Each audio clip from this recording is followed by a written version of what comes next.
যদি কেউ পর্ন দেখে মাস্টারবেশন করে এবং ফ্রিকুয়েন্টলি করে, সেটা অবশ্যই ক্ষতিকর। রাইট। এবং পর্নের জিনিস তো সত্য না, তাই না? মানুষের ইন্টারাকশন ছাড়া আসলে কি আমাদের জীবন চলে? আপনার যখন জ্বর হয়ে কাতরাচ্ছেন, তখন তো আপনার একটা হিউম্যান টাচ লাগবে। পজিশন, সেক্সুয়াল পজিশন চেঞ্জ করা আমাদের পক্ষে প্রতিদিনই সম্ভব নয়। মাস্টারবেশন সম্পর্কে আমাদের সমাজে অনেক মিথ বা ভুল ধারণা বা কুসংস্কার প্রচলিত আছে। যে কুসংস্কার যদি কথা বলি, আমি কি হয় এটা মনে করে মানুষ মনে করে মাস্টারবেশন থেকে আমাদের যৌনশক্তি একদম কমে যায়। মাস্টারবেশন করলে আমাদের পুরুষ সঙ্গ দুর্বল হয়ে যায়। মাস্টারবেশন করলে আমাদের যৌনশক্তি কমে যায়, ইচ্ছা কমে যায়, ভবিষ্যতে বিয়ে করার সামর্থ্য থাকে না। এবং অনেকেই মনে করে মাস্টারবেশন করতে করতে পুরুষ সঙ্গের সাইজ বা শেপেরও চেঞ্জ হয়ে যায়, যেটা আসলে মোটেও সত্য নয়। মাস্টারবেশন করলে এই যতগুলো আমাদের এক কথা যতগুলো ধারণা প্রচলিত আছে, মেডিকেল সায়েন্স এটি বিশ্বাস করে না। মাস্টারবেশন কেউ যদি মাঝে মাঝে করে, সেটাকে খুব বেশি আমরা সেটাকে বলবো অ্যাডিকশনও বলবো না, বা এটার জন্য খুব বেশি ক্ষতি হচ্ছে এটা কোনো বলার কোনো সুযোগই নেই। অনেক পেশেন্ট আসেন যে আমার বয়স হয়ে গেছে 32-33, বিয়ে করতে সাহস পাচ্ছি না, অনেক অনেক জায়গায় গেছে, অনেকে বলে আমার এই সমস্যা গেছে, আমরা অনেক মাস্টারবেশন করছি, আমি কি বিয়ে করতে পারবো কিনা, ঠিক হবে কিনা, বউ থাকবে কিনা, বিয়ে করতে পারছেন না। কিন্তু সে কিন্তু মানে এমন ভুল ধারণা করেছে, আমি অনেক কিছু করছি, আমি সবাই নিজেকে এক শেষ করে দিচ্ছি, আমি কিছু করতে পারবো না।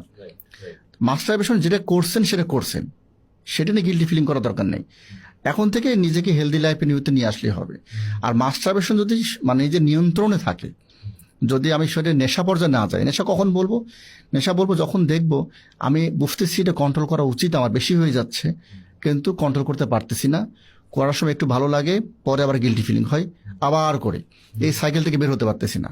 এবং আমি এটা না করলে, অনেকেই বলে এটা না করলে আমার ঘুম হয় না রাতে, মানসিক চাপে পড়লে আমি করি, কোনো একটা টেনশনে পড়লে করি। মানে সমস্ত আনন্দের, মানসিক চাপ কমানোর, নিজেকে একটু অন্যভাবে নিজেকে একটু রিসার্চ করার সমস্ত যেন মাধ্যমই হচ্ছে মাস্টারবেশন। যখন এরকম হয় তখন সেটা অবশ্যই সমস্যা, সেটা এখন অ্যাডিকশন, সেটা চিকিৎসা লাগবে। আর যদি অকেশনালি মাসে 1 বা 2 বার কেউ করে ফেলে, সেটার জন্য চিকিৎসার দরকার নেই। তবে একটা কথা এখানে, মাস্টারবেশন ক্ষতি করে না অল্প সংখ্যক যদি নিয়ন্ত্রণের মধ্যে থাকে। মেডিকেল সায়েন্স বিশ্বাস করার যে ক্ষতি করে। তবে একটা কথা আছে, যদি কেউ পর্ন দেখে মাস্টারবেশন করে এবং ফ্রিকুয়েন্টলি করে, সেটা অবশ্যই ক্ষতিকর। কি ধরনের ক্ষতি হতে পারে মিলন ভাই? মাস্টারবেশন করলে যেটা পর্ন হয়, দেখে কেউ যদি রেগুলার মাস্টারবেশন করে, কি ক্ষতি হতে পারে? সাইকোলজিক্যাল ক্ষতিগুলো কি হতে পারে? সাইকোলজিক্যাল ক্ষতি অনেকভাবে হতে পারে। প্রথমে কথা হচ্ছে, একটা মানুষ পর্ন মাস্টারবেশন যখন অ্যাডিকশন লেভেলে চলে যায়, তার পৃথিবীটাই ছোট হয়ে যায়।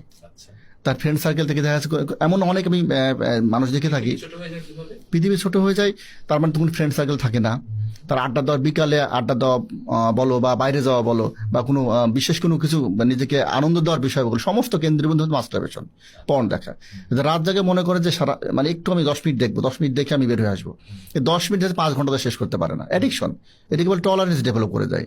যখন নেশার ক্ষেত্রে টলারেন্স হয়, যে একটা ইয়াবা খেলাম, আমার কাজ হলো 6 মাস পরে একটা এবারে কাজ হয় না, 2-3টে খাওয়া লাগে, এটা টলারেন্স বলি। তো এটা আসলে মাস্টারবেশন, এটা যখন অ্যাডিকশন হয়ে যায়, এটা টলারেন্স ডেভেলপ করে। এই ভিডিওটা তারা দেখে থাকবেন, অনেকে হয়তো বুঝতে পারবেন বিষয় টলারেন্সটা কি। যেমন ধরুন, আপনি আগে মাস্টারবেশন করতেন বা পর্ন দেখতেন, আপনি একটা দৃশ্য দেখে আপনি উত্তেজনা ফিল করতেন, তারপর আপনি মাস্টারবেশন করে সেটা রিলিভ করে মোবাইলটা অফ করে রেখে দিতেন। এখন সেই লেভেলের উত্তেজনা আসতে, আপনার সেই লেভেলে আপনার পুরুষ সঙ্গে সেরকম ইরেকশন অ্যাচিভ করতে দেখা যাচ্ছে আপনার ওই অল্প সময় হচ্ছে না। আগে 5 মিনিটে হতে এখন আপনার কয়েক ঘন্টা চলে যাচ্ছে, কিন্তু সেরকম